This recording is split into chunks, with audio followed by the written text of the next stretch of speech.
of Donald Trump, maybe we're getting used to international politics delivering the unexpected. Nonetheless, the political career of my guest today is still breathtakingly bizarre. Mixheil Saakashvili served 2 terms as president of Georgia. He then abandoned his home country to take citizenship in Ukraine, serving as a regional governor until he fell out spectacularly with the Ukrainian president. Now he's been stripped of Ukrainian citizenship and is stateless. So is this the end of Mixheil Saakashvili's political career?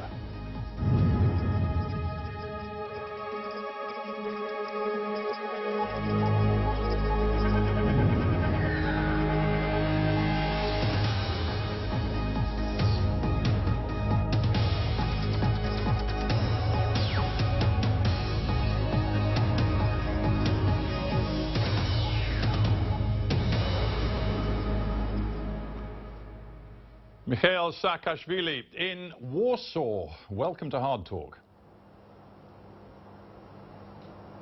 Thank you for inviting me, Stephen. I have to ask you, why on earth are you in the Polish capital? Is it because as a stateless person you have no home and you really don't know where to go? Well, I have home. I have home certainly in Ukraine. That's my permanent place of residence. And I still have home in Georgia. I'm here because I was invited by my Polish friends after this decision of Poroshenko. And I'm here because it's close to Ukraine, and because from here I'm planning my return to Ukraine, which I had announced that I would take place on 10th of September. And we need to deal with a number of organizational aspects of that, the whole enterprise.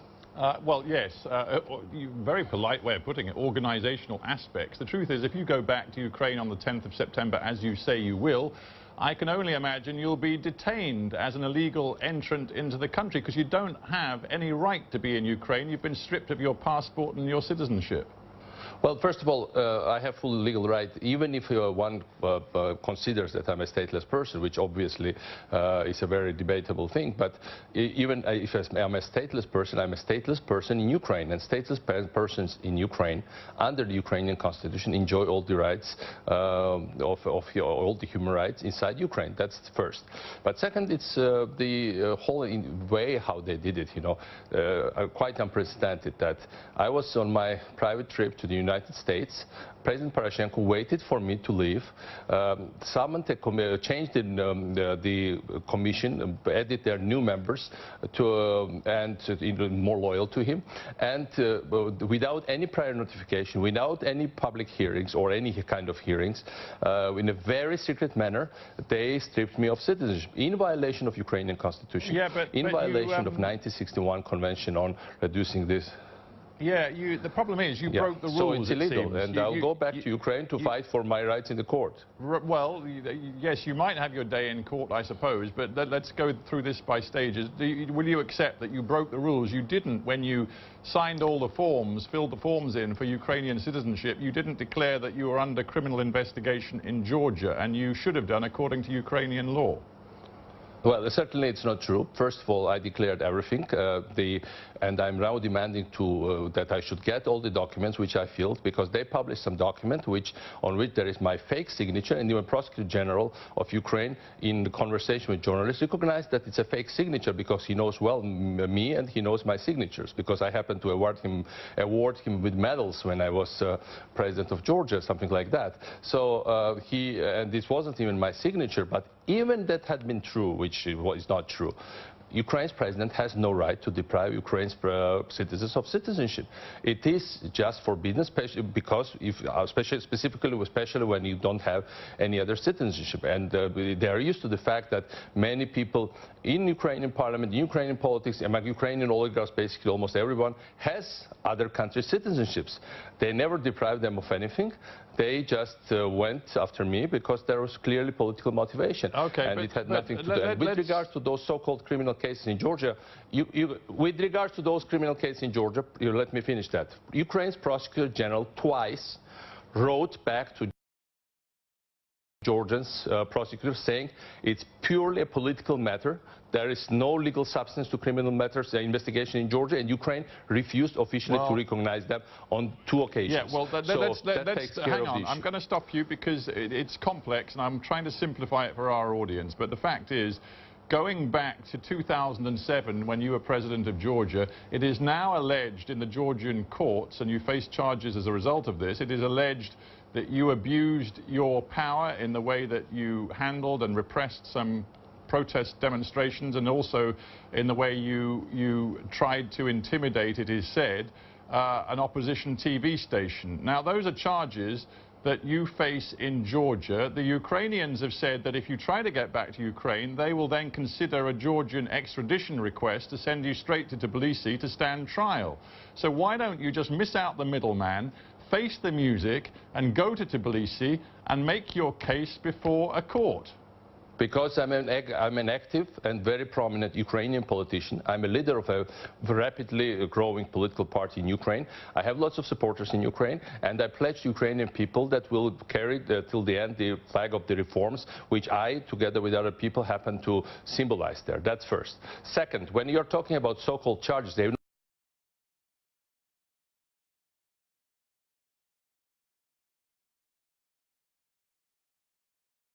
not been recognized by any countries, other countries in the world. Interpol specifically refused to just start to issue a search warrant, the arrest warrant on me, because from the parliamentary elections, he happened to be the biggest private shareholder of Russian Gazprom, and this man got $2 billion for elections, with specific mandate that was openly articulated both by Putin and Medvedev. He said, we want in Georgia the government that will try Saakashvili. Now, the government came in, they gave the money, this is all extraordinarily complicated, and then they started the cases, so nobody takes them seriously. Well,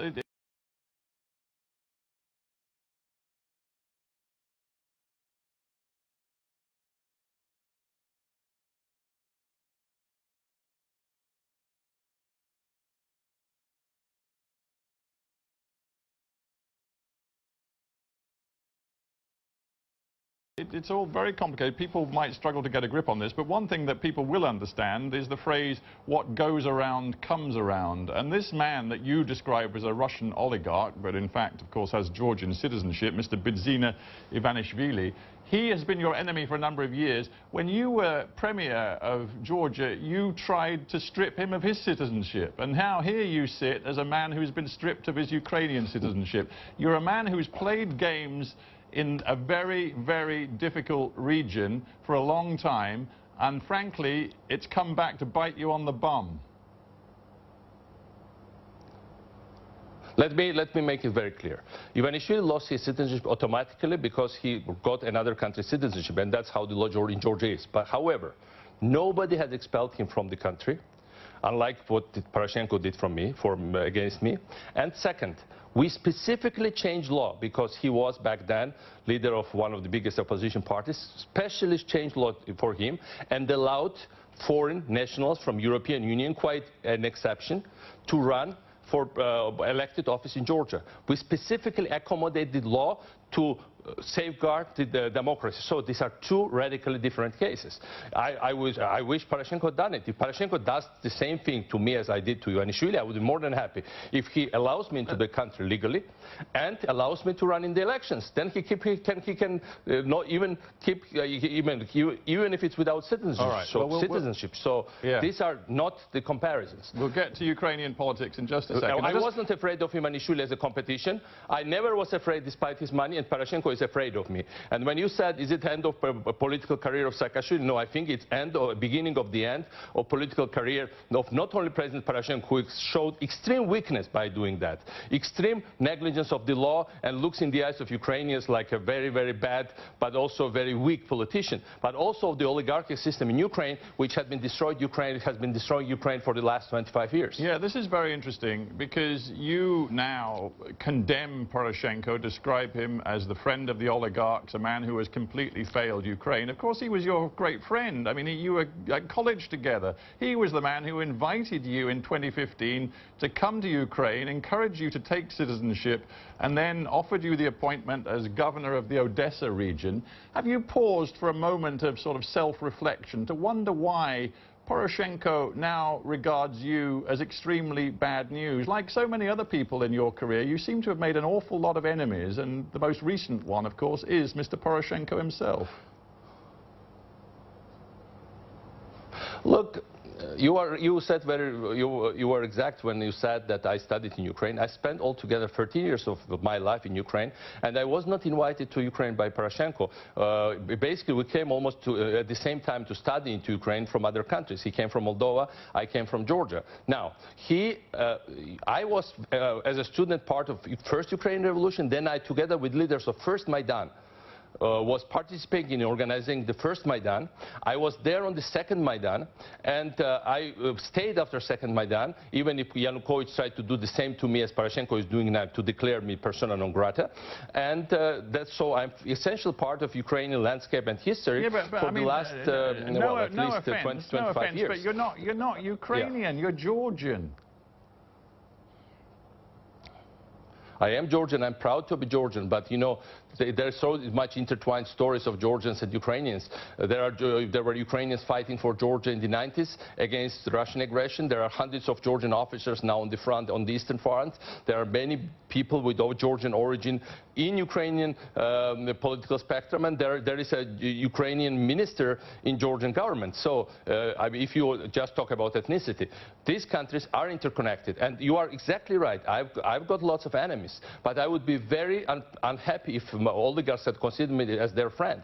Now, what we are getting in all these countries is that oligarchs took over, and you know, things are not as they look, because Georgia is controlled by one oligarch, Moldova is controlled by another, Ukraine is controlled by several oligarchs that control the entire government and more than 70% of Ukrainians' GDP, and then Western politicians come, shake hands of, in case of Moldova, Georgia, prime ministers, ministers, in case of Ukraine, of ministers, and then basically they are not what they are in fact, they are not in charge of the countries. Okay, so who is in charge of those countries are oligarchs. Let's stop pretending. Let's agree that hang on. I admit that. I need to ask you some questions or we won't get anywhere. Let's agree that you have lots of enemies in Ukraine. Sure. You call them oligarchs and kleptocrats.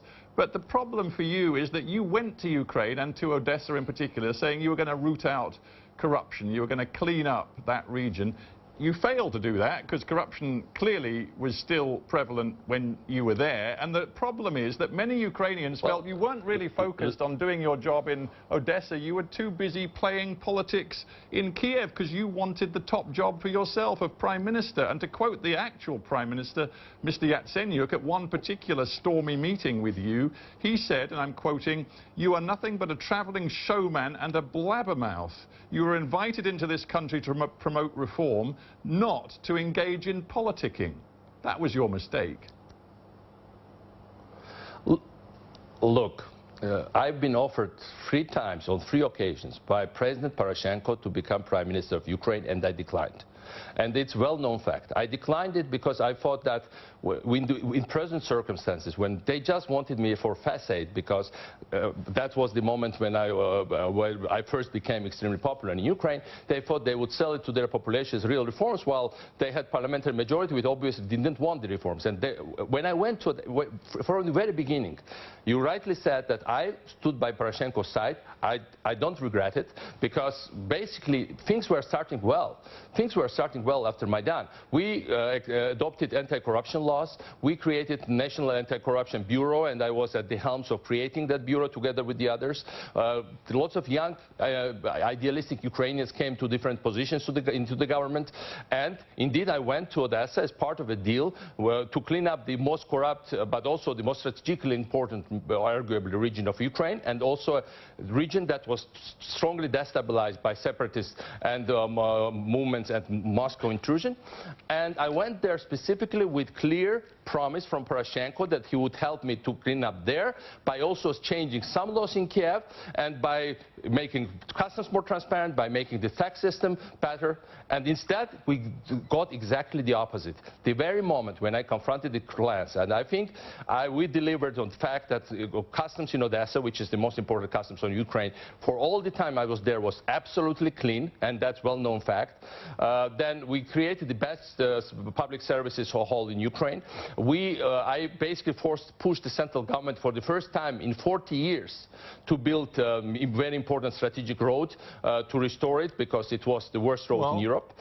We had some achievements, you're making a change the fundamentals. You're making a fundamentals was when it came to real things, to changing the laws, allowing these changes to be reversible, Poroshenko played the opposite side. He went to the other side. That was the main reason when I said, and then it's like, you quoted Yatsenyuk, but it's 2 days ago they charged a big anti-corruption activist, Vitaly Shabunin. So another wave of cracking down on pro-democracy and pro-anti-corruption fighters. And you know what was the things that government people are saying? You are anti-corruption fighter. Why we have corruption if you are so successful? So they're blaming us for their vices. They're blaming us because for them willing to kill their country. We are doing our best. These young Ukrainians are doing their best, and they turn around and say, we'll prosecute you, and by the way, you failed to tackle corruption issue. The problem is your narrative has a lot of holes in it, and one of your big holes is that you say you're Mr. Clean, you were going to clean out the stables in Ukraine, and Poroshenko stopped you, and he stopped you because he's frightened of you, because you and the political movement that you have founded in Ukraine, the movement of new forces, you say that Poroshenko is very frightened of it. Why would he be frightened? I'm sure you've seen the latest opinion polls. You and your party in Ukraine stand at the grand total of 2%. So why would Mr. Poroshenko be frightened of you now? No, these are two different things. These are two different things. Me, I'm still one of 1 or 3 or 4 or 5 most popular politicians in Ukraine. Nobody argues about that. I have very high recognition, and there are periods when I'm the most popular. There are periods that I'm third or fourth. I don't doubt, Mr. Saakashvili, you have high recognition. I'll grant you that. But whether you have popularity is another question altogether. Well, you can see the polls, and it's obviously I'm one of the most popular politicians in Ukraine. However, with political party, I create political party with almost total blockage of media, and basically the situation when you had the situation, and it was very obvious that, for instance, they registered absolutely the same under the same name, Ministry of Justice of Ukraine, registered another political party. Usual trick when they are afraid of somebody. And despite this thing, these young people are raising. But it's not just a matter of one party. I think overall in Ukraine there is a wave of all normal new generation of Ukrainians raising up. And my idea is I'm not asking for positions for myself. I see myself as an icebreaker. We need to allow these people to break through the hurdles that oligarchs had created. Now look, Ukraine is a world record holder for the lowest growth of GDP for the last 25 years. I'm right now in Poland. Poland and Ukraine started in the same conditions. And we look where Poland is now and where Ukraine had stayed. There are two essential differences between Poland and Ukraine. Poland has no oligarchs and Poland has no corruption. Ukraine is an amazing nation, amazing people, very talented, very hardworking, amazing resources. Arguably, they had much more resources, also human ones, from the very beginning than Poland. They were just very unlucky with their political class. And this political class showed its final face and ugly face now with this last moves, also against me, but also other activists. Do you, let's look at the bigger picture. Do you ever worry that in the course of your career, and I'm thinking about Georgia as well as Ukraine, you have sowed such chaos? I'm thinking, for example, of your decision to go to war with Vladimir Putin in 2008 in Georgia, and, of course, your decision now to essentially declare political war on President Poroshenko, whom you accuse of being a friend of crooks, bandits and oligarchs. Are you not concerned that in sowing this chaos in two crucial countries, first Georgia, then Ukraine, you're inadvertently doing the work of Vladimir Putin?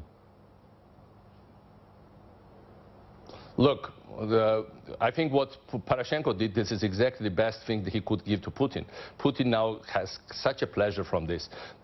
He said that's the point to be proven. That's very unfortunate. Medvedev was the first foreign politician to respond to it and to respond to Poroshenko's move very positively, basically with great joy. And that's basically you don't need any extra proofs. But now look, what you said I saw the chaos in Georgia.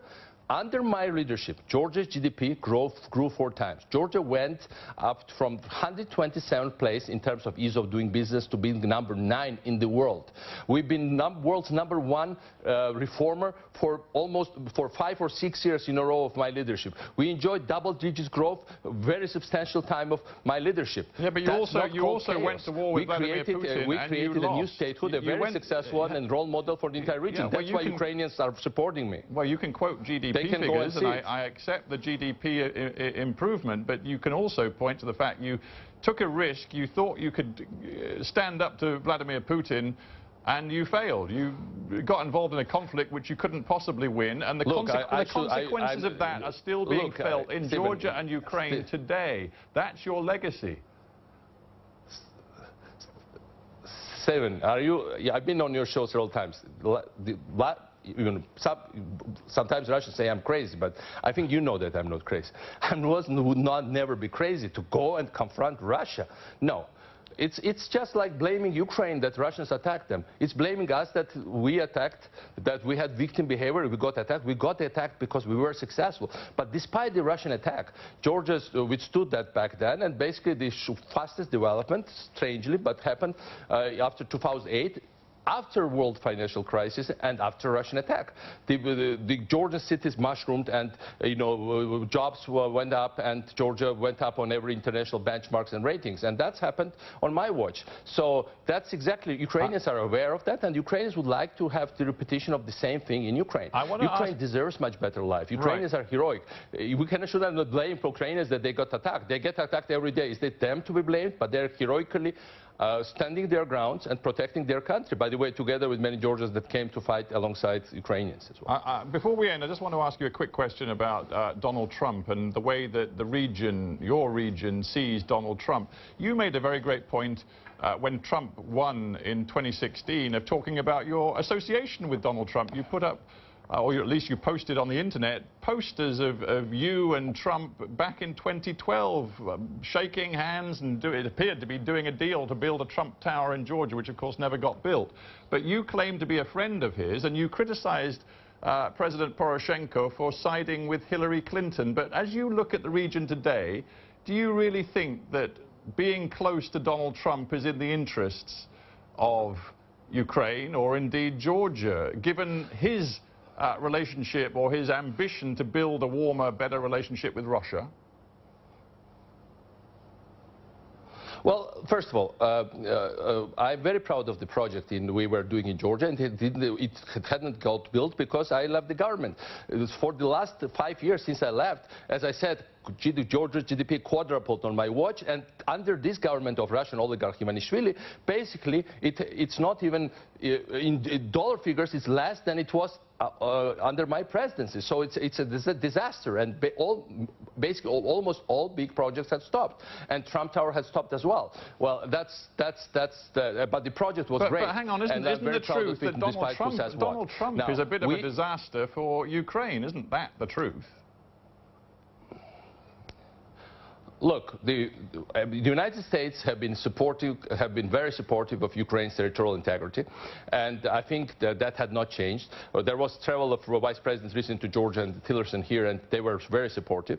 And the Ukrainian nation and Georgian nation deserve all the support of the world for what they are achieving, and I don't think that's changing with this administration. I would not exaggerate and I don't really think, but several things what Donald Trump stands for basically is not good for Russia. He stands for energy independence of America, not good for Russia. Stronger Russian-American military, not good for Russia. Now Americans are starting to talk, and I was lobbying for it in Congress, for little weapons for Ukraine to defend itself, not good for Russia. So things are moving the right direction. If we speak to you again in 1 year from now, will you be in politics or in prison? Well, if I am in prison, you won't be in position to speak to me, so hopefully you'll be in position to speak with me. But in the end, we'll win. And you'll see that everything I said will come true. We have to end there. Mixeil Saakashvili, thank you very much for being on Hard Talk. Let's hope we can speak again in 1 year. Indeed. Thank you very much.